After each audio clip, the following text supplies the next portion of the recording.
Thiruvananthapuram ശ്രീകാര്യത്ത് 101 litre ചാരായം പിടികൂടി. ആറ്റിപ്പുറ സ്വദേശി മോഹനനെ എക്സൈസ് സ്പെഷ്യൽ സ്ക്വാഡ് അറസ്റ്റ് ചെയ്തു. തെരഞ്ഞെടുപ്പ് സ്പെഷ്യൽ ഡ്രൈവിന്റെ ഭാഗമായിരുന്നു പരിശോധന. സിജോ വി ജോൺ ചേരുന്നുണ്ട്. സിജോ, പറയൂ വിശദാംശം.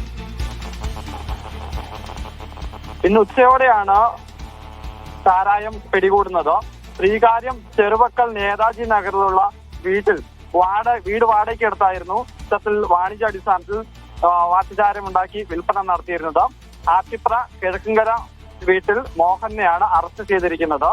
ഇയാളുടെ ഇവിടെ വാറ്റുചാരായം നിർമ്മിച്ചു നൽകുന്നു എന്ന വിവരത്തെ തുടർന്നാണ് പ്രശ്നം നടത്തുന്നത്. ഈ വീടിന്റെ പുറത്ത് ബൈക്കിൽ നിന്ന് 1 ലിറ്റർ ചാരായം ആദ്യം കണ്ടെടുക്കുന്നു.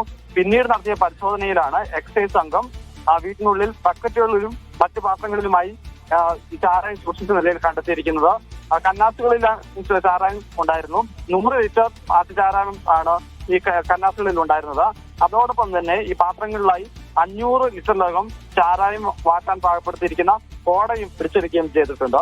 ഇലക്ഷനും അതോടൊപ്പം തന്നെ ഡ്രൈ ഡേ ഒക്കെ അടുത്ത് വരുന്ന സാഹചര്യത്തിൽ ആ സമയത്ത് വിൽപ്പന നടത്താൻ വേണ്ടിയാണ് ഇത്തരത്തിൽ സൂക്ഷിച്ചിരുന്നതാണ് എക്സൈസ് സംഘത്തിന് ലഭിച്ചിരിക്കുന്ന വിവരം. തിരുവനന്തപുരം എക്സൈസ് സ്പെഷ്യൽ സ്ക്വാഡാണ് പ്രത്യേക പരിശോധനയിലൂടെ ഈ വാറ്റുചാരായം പിടിച്ചെടുത്തത്. ശരി, സിജോ വി ജോൺ ആണ് വിശദാംശങ്ങൾ പങ്കുവച്ചത്.